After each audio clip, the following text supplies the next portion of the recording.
Taras Topolia is a singer and frontman of the leading Ukrainian rock band Antytila. He is also spokesman of the Youth Council to President Zelensky of Ukraine. In 2018, Volodymyr Zelenskyy, the future president of Ukraine, participated in one of their video clips, Lego. Antytila has collaborated also with U2 and Ed Sheeran, as well as other bands and musicians. Shortly before the 2022 Russian invasion of Ukraine, the band joined the Territorial Defense Forces, having previously served as volunteers since the annexation of Crimea in 2014. In March 2022, the band made an appeal to perform remotely in the Concert for Ukraine, a benefit concert raising funds for those affected by the invasion, but they were refused a place at the concert due to their association with the military. As a result, Ed Sheeran collaborated with the band on a remix of his song Two Step, with profits from streams of the music video being donated to Music Saves UA, a fundraising project created to provide humanitarian aid in Ukraine. Welcome to Silicon Curtain. All our content is now available on popular podcasting platforms. Please do like, subscribe, and share to help new people find our fantastic speakers. Well, Taras, I'm incredibly grateful that you take time out to speak to me here. I know you've got an incredibly sort of busy schedule. First, introduce yourself. And for those who are not familiar with your music, it'd be great to get a description in your own words. Hello, everybody. Hi to everyone who is watching us and listening us. And thank you for inviting me and give me an opportunity to speak with you and to share our Ukrainian truth with the world. So I'm Taras Topolia. I'm lead singer, frontman of Антитіла band. When the war started, we became soldiers of our battalion of Territorial Defense Forces in Kyiv. We started to serve as a paramedic squad. Me, my friend and colleague, musician Serhii Vusyk and Dmytro Zholud. We started to save the lives of our brothers in arms. And it was the day when our life totally changed. But because before the war started, before the full scale war started, if to be correct, we played music, we gathered at stadiums, and we were quite popular in Ukraine, and not only in Ukraine. So now I'm sitting in front of you like a father of three kids, like a musician, like a military volunteer, like a speaker of youth council, and I don't know, like a paramedic, because I'm still being a paramedic of our battalion, like a man who who crossed 8 months of war on the front line, being on the front line, and like a man who, with my team, with my squad, rescued a lot of somebody's sons, somebody's fathers, somebody's uncles, somebody's grandfathers, you know. And it must feel a long time ago. I mean, it's objectively, just over 12 months ago that the full-scale war began. Obviously, the invasion of Crimea happened and the invasion of Donbass happened 9 years ago. So it's not the first sort of conflict that many will experience. There's many tens and tens of thousands of people like yourself who would have had, military defense experience or experience on the front line prior to 2022. But it must feel like an incredibly long time ago. Yeah, but for us, everything started in 2014. And when Russia took a Crimea, it was definitely annexation. When Russia, using its proxy military power in Donbass region, started the war in Donbass and separated from Ukraine those territories as Donbass region and Lugansk region. We understood that full-scale war will happen. It's just preparing for the full-scale war. In that time, we started to help Ukrainian military forces and works like civilian volunteers. We gathered a lot of money.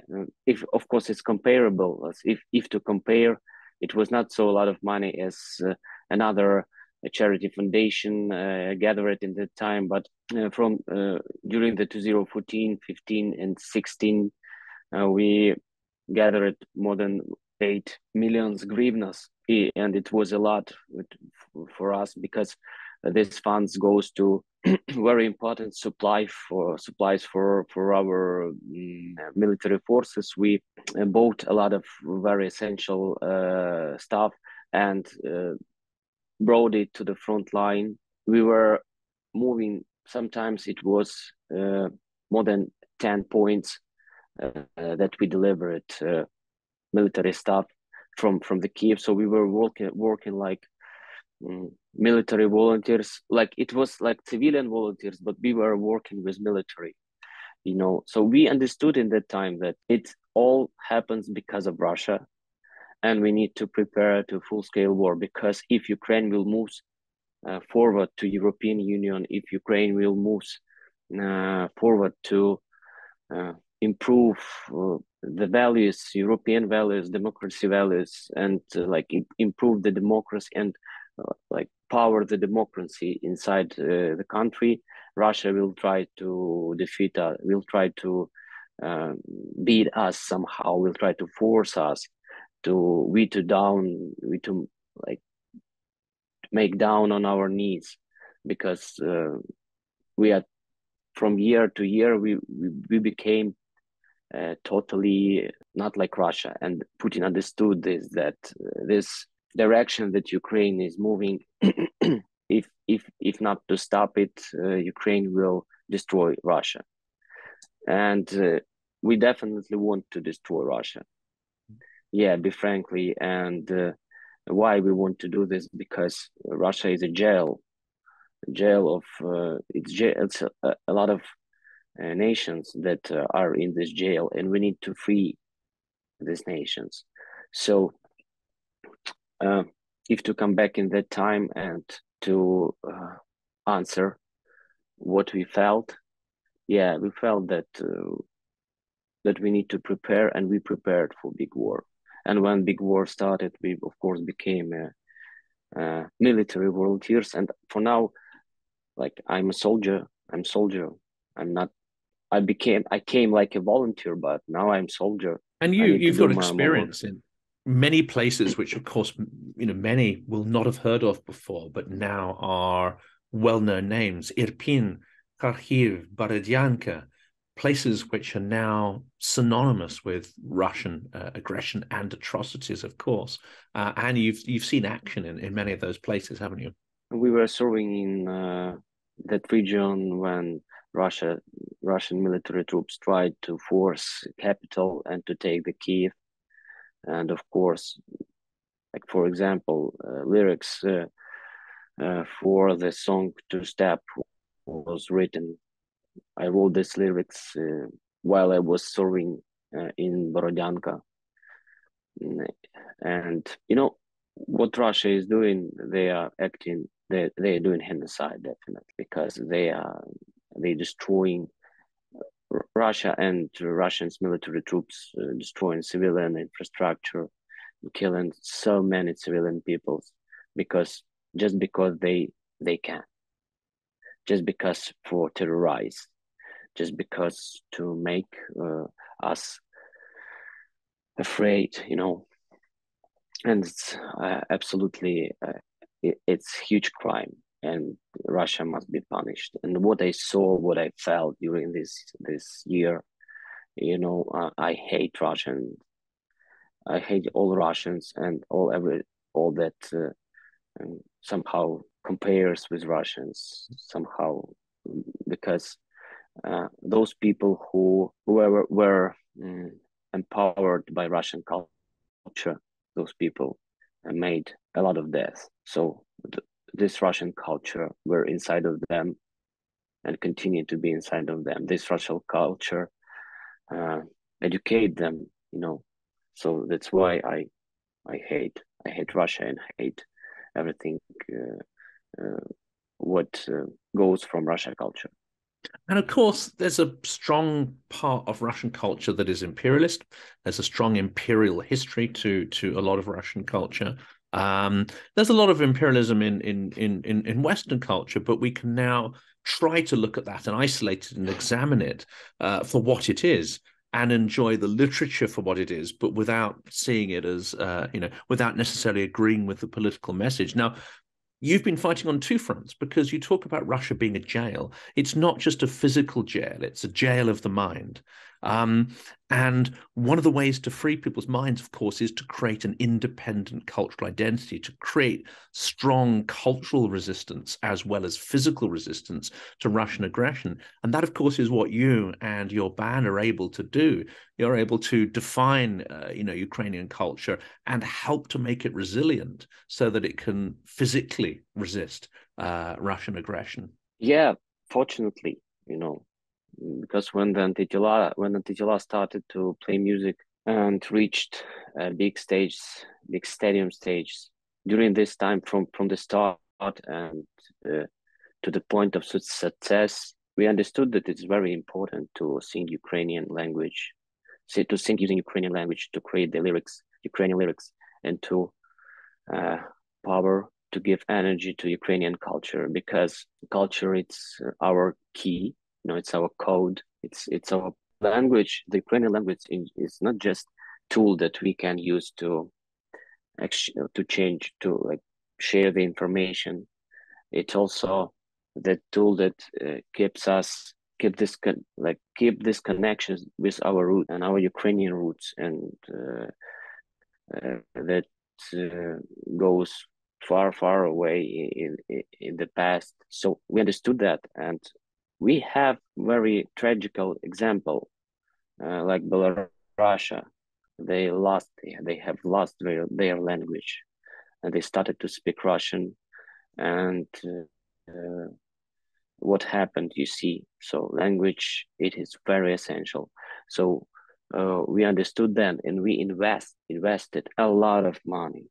It's like for this year, it's more than $1 million in our musical content, like video, songs, and everything else.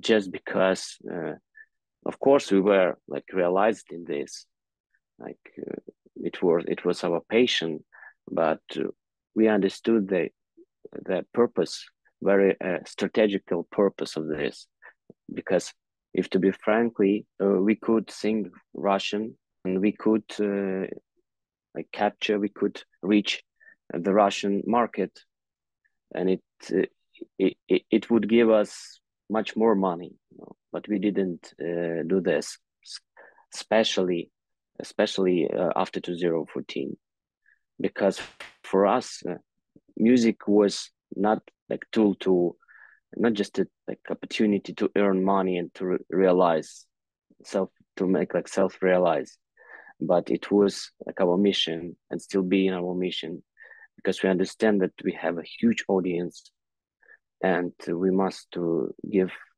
to this audience important senses and messages. And one of the main message is that we need to love and Ukrainian language. We need to use this language, because I think for everyone it became clearly understandable that it is critical, strategically, and very important thing. Nation to survive, nation to continue exist.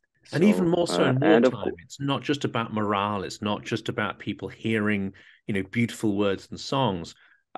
It's actually about sort of uniting people. It's about creating even through the darkest and most traumatic times, it's a way to encourage people, I guess, to carry on resisting, because it must be difficult, and it must be a worry all the time that the interest of the West is going to diminish, that Ukraine is being mentioned less in the media, that Russian propaganda narratives are making traction in the global South, India, China. It's a constant struggle to keep Ukraine at the top of the agenda. So do you see the role of your music as being a key part, not just to unite people internally within Ukraine, but to keep the world engaged with Ukraine as well? I hope that we help, that we are helpful in this, because from the first day of the war, till now I gave hundreds of interviews. I spoke with a lot of European and world media, trying to explain what is happening in Ukraine, why everyone must support Ukraine, and how everyone must to act in this case. So yeah, you are right. For now, the interest lower than it was like 6 months ago, than it was 1 year ago. But I think it's normal because Ukraine stabilized the situation on the front line, and we don't hear about such horrible tragedies that was happened and it at first, like 6 months of this war, when every day it was like Russia attacked and destroyed and killed hundreds, tens of people, and thousands of buildings are destroyed. For now, so Ukraine stabilized situation and the front line is frozen. I don't want to say like it's frozen, but if to compare how it was, at the first 6 months of this war, if to compare with that time, now the front line is stabilized, and Ukraine are preparing for a counter attacking operation, and Western countries slowly but support Ukraine. Of course, we need they to do it much more faster, but what we can do, we can just only ask them to do this, but not to push them, because it's like independent countries, it's our alias, and we tries to explain to them that you need to be faster, but it is what it is, So yeah, I understand that music and this creative tools as songs that works on an emotional level, and my interviews and my speech, it of course helps.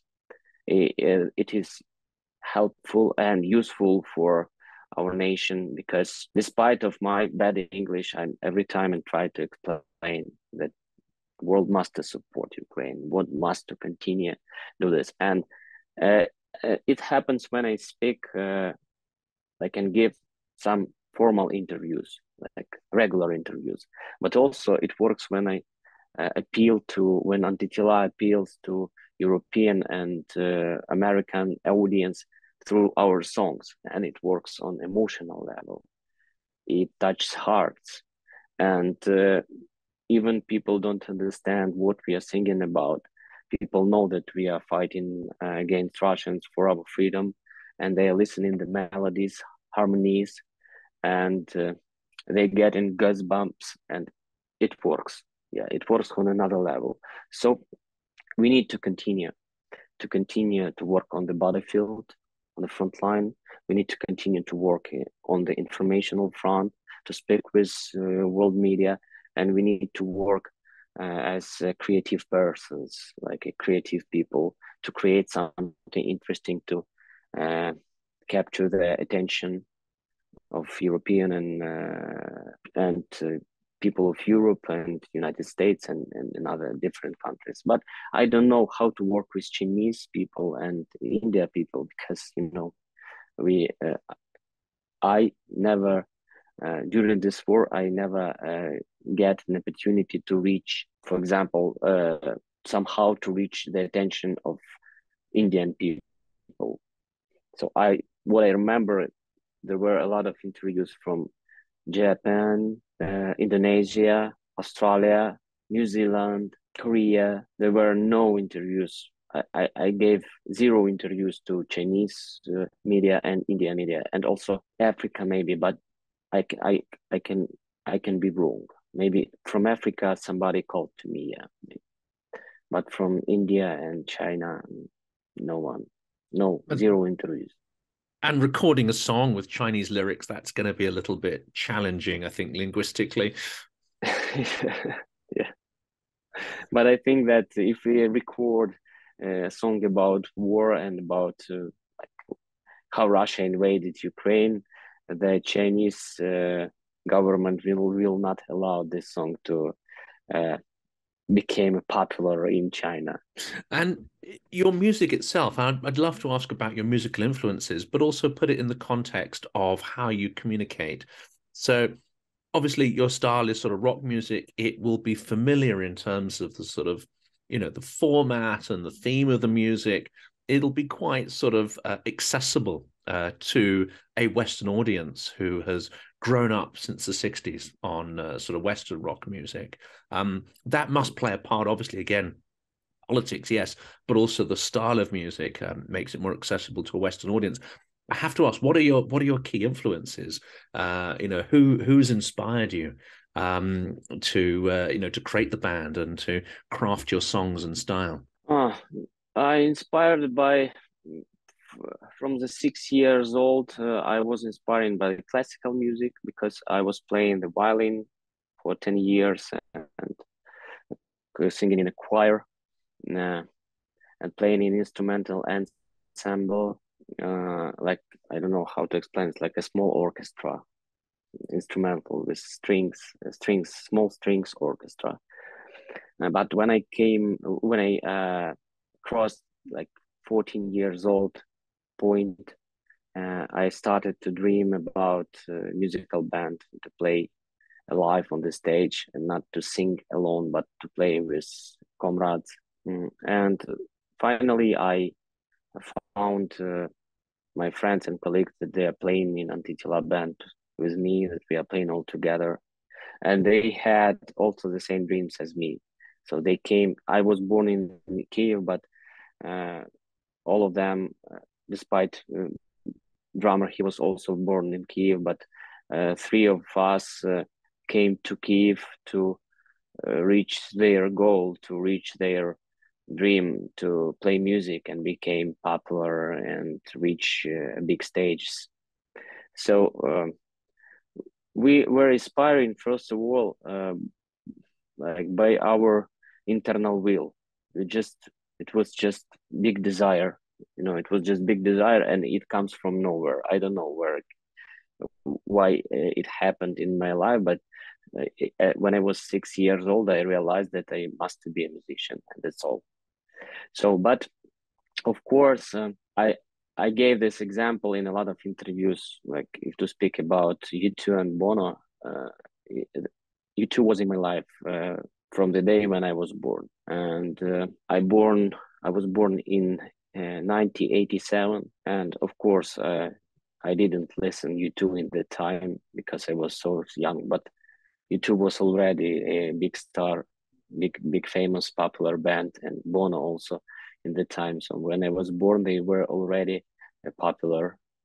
And when I don't remember, maybe 10 years old, I bought my first CD, a couple of CDs, and above them there were CD of U2, Joshua Tree.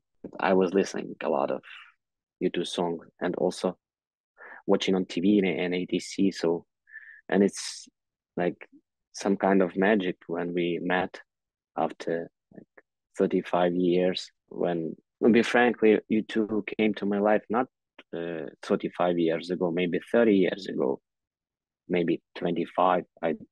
To be like clear in this, but finally we have met in underground metro station on one stage, and I told to him that it's really magic because could you imagine? I said to him, could you imagine that somewhere far away, a young man, boy, listening your music and inspiring by your music, and after that, after 25 years, this music, because music of U2, I cannot say that it changed my life, but it gave me so many emotions and so much inspiration inside to create my own songs and to reach my dream, reach my goal, to reach the stadiums, and finally to sing with Bono.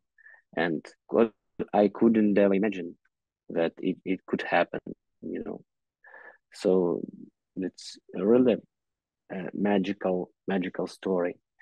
And I cannot say that I was inspired by Ed Sheeran songs, because when he became a popular and like #1 star, I wasn't listening the music in that time. I was creating music mostly, but I'm so proud of his success. I'm proud that he showed he gave an example to everyone in this world that you can just play music and start from the street and be friendly in this, like be truly be natural, and you can reach so huge success. What is Ed Sheeran, uh, like example of Ed Sheeran, what he's telling to us by his life story, But of course, he is a very talented artist. He is very #1 for now, I think, artist in the world. So for now, Ed Sheeran is inspiring me now. Not in my past life, but now, because what I watch, I spoke with him a lot, and how he's acting, how he's supporting Ukraine, how he's continued to gathering the stadiums, the huge stadiums. It of course give it. It of course give me for a lot of musicians all over the world, gave a hope that you can act like this, and you can achieve, like reach the goal like Ed Sheeran. And I think it's interesting, isn't it? A lot of musicians have come out very strongly in support of Ukraine. Yes, there are writers and actors, etc., but musicians seem to be extremely strong and vocal in their support for Ukraine, which I think is fantastic, because music is one of the most accessible art forms.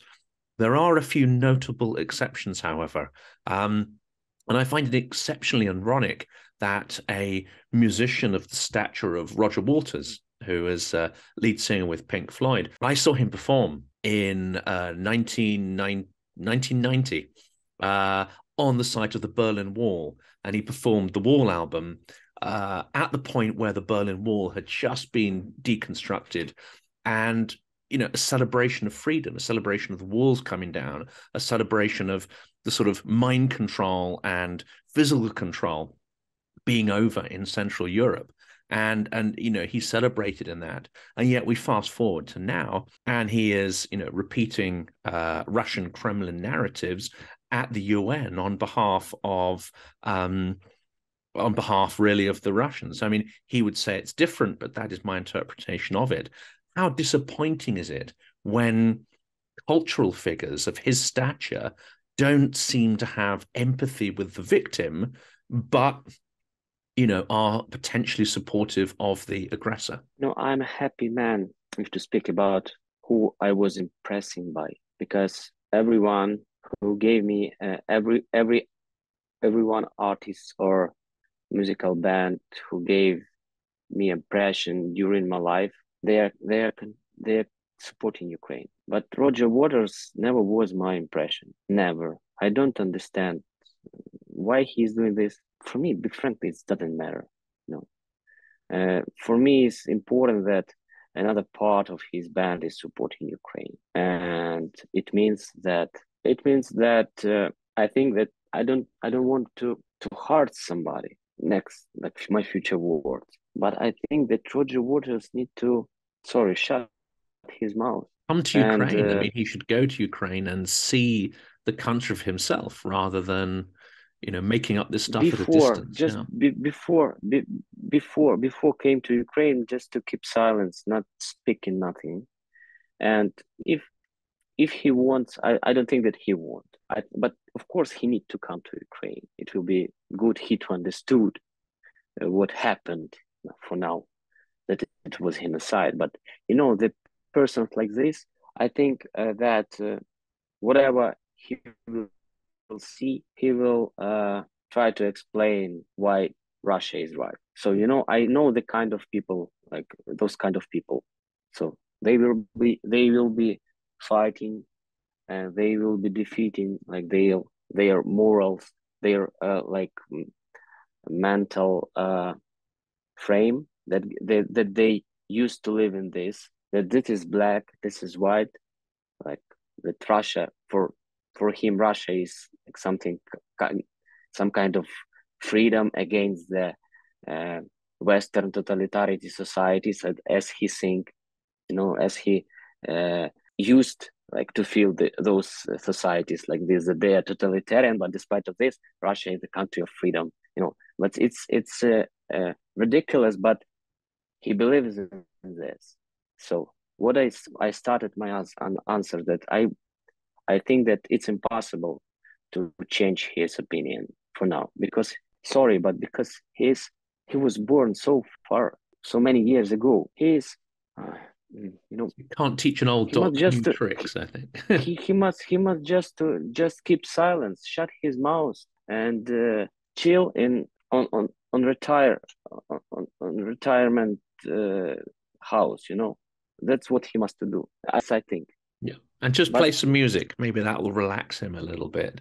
Maybe, but be frankly, I don't think that his music is genius. Like, it's only my opinion, not like his music, but music of his band.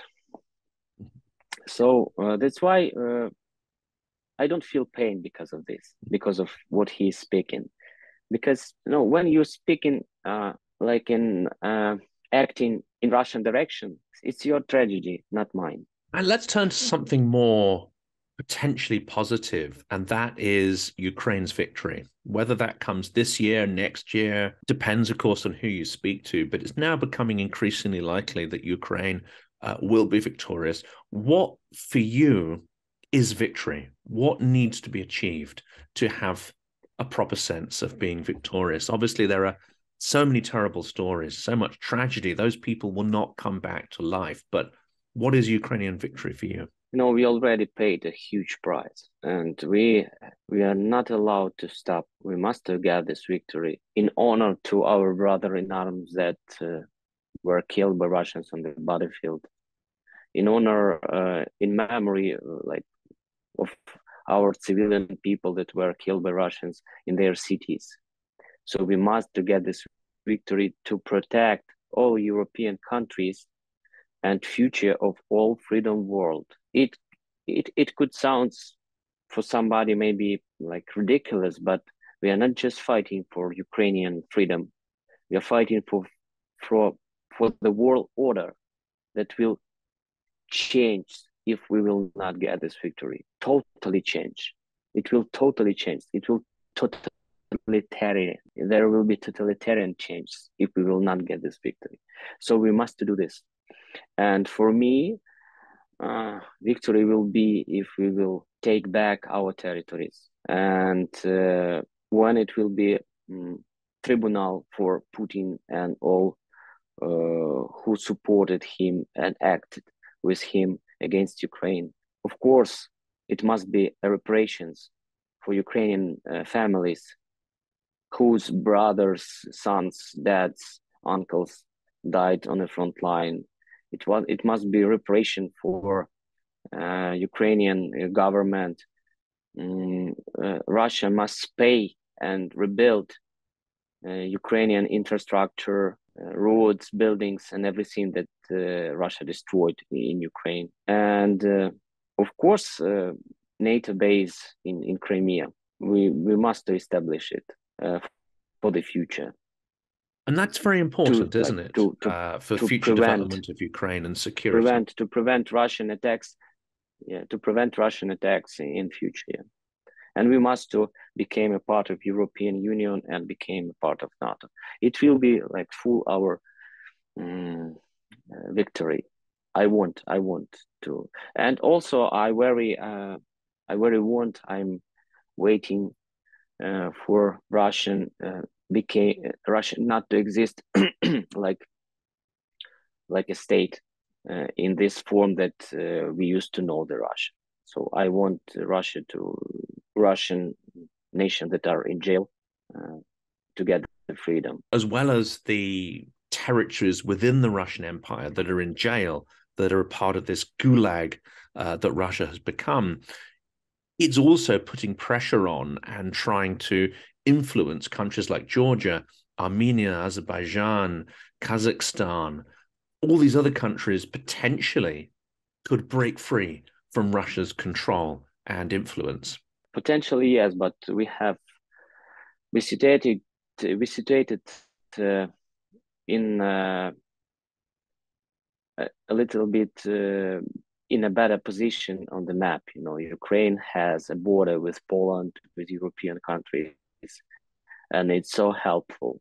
It's, of course, I couldn't even imagine how can we resist? How could we resist if we didn't have this common border with Poland, Romania, and but unfortunately, Armenia, Georgia, Azerbaijan, they don't have this common border with Western countries, and they need to protect themselves by themselves, and it's much more harder, of course. And do you see when this is over, when the war is over and Ukraine is part of the, I just dropped out there a little bit. So I'll repeat the question.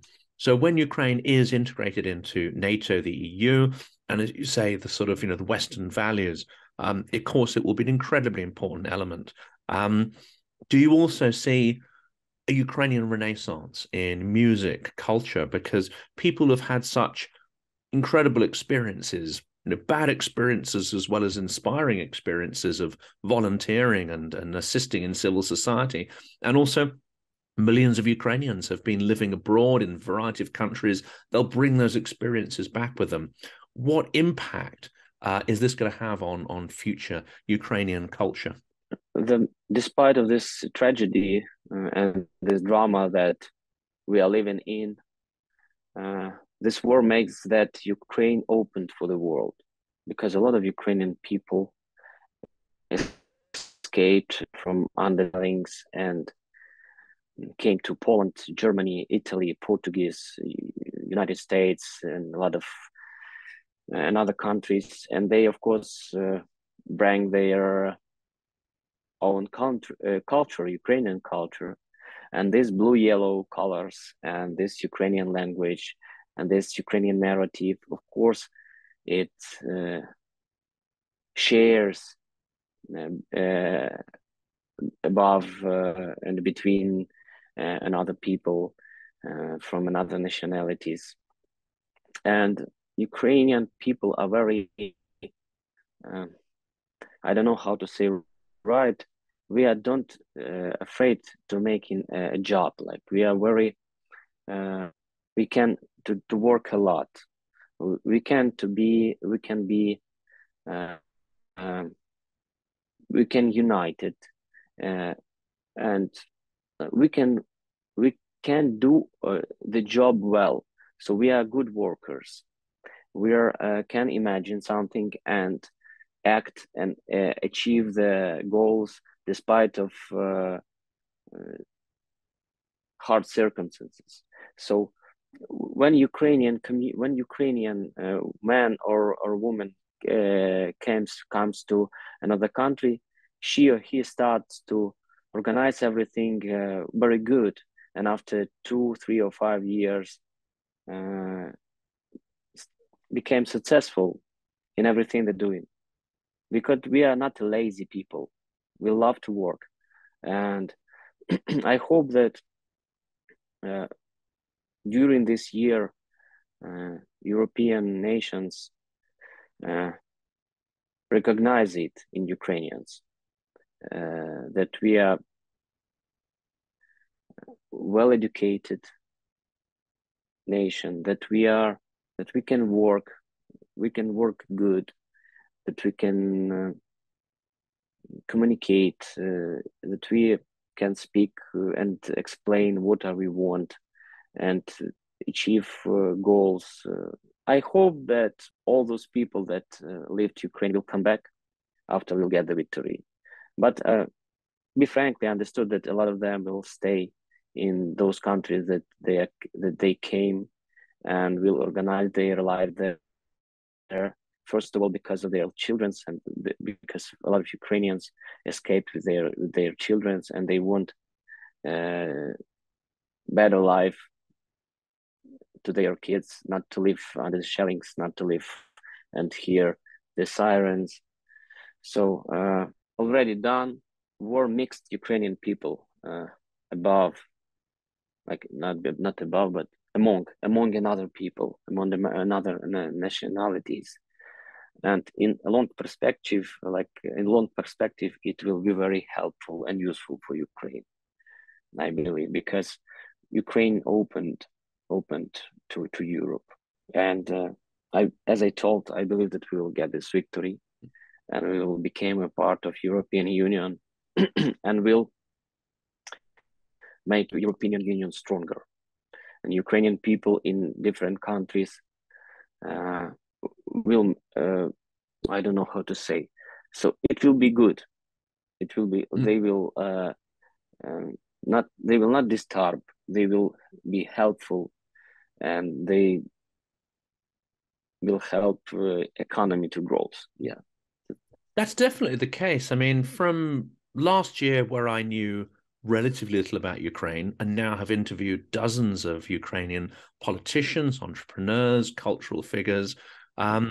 The impression I get is of a very distinct people, diverse, incredibly diverse, because there's no one single, Ukrainian character, but you have humor, you have stoicism, you have the ability to think very philosophically, even in the most difficult times. And what you also seem to have, which isn't present in Russia, is an ability to self-organize, an ability to create something out of nothing, and for a group of people to come together and see a problem and set about solving it, and not rely on a government or organization to do it for you. And that, I think, has been one of the most striking characteristics. And to do it all with humor, you already and irony. You already told all that I want to tell you, but I didn't find the words in my head. But I think the world has such a clear impression now of the Ukrainian spirit, which wasn't clear to the world before. I think that's, if there is going to be a positive out of this, that is definitely one of them. Well, Taras, it's been a huge. Sorry, if it's gonna be what possible? I say, there's a lot of terrible things that have come out of the last year, but the one positive is that the world has a much clearer impression of the Ukrainian character and potential. Yeah, definitely. Well, that I wanted to say. Yeah. Well, Taras, it's been a huge pleasure. I know you're incredibly busy. You've got concerts coming up, and you've got so much going on, and you're doing all these interviews, which is incredibly important but generous as well. And I wanted to thank you on behalf of the audience for speaking to us today and for sharing your insights and, of course, your passion and experiences. Thank you. Take care, stay safe, and be brave. Slava Ukraini. Slava Ukraini. Героям слава.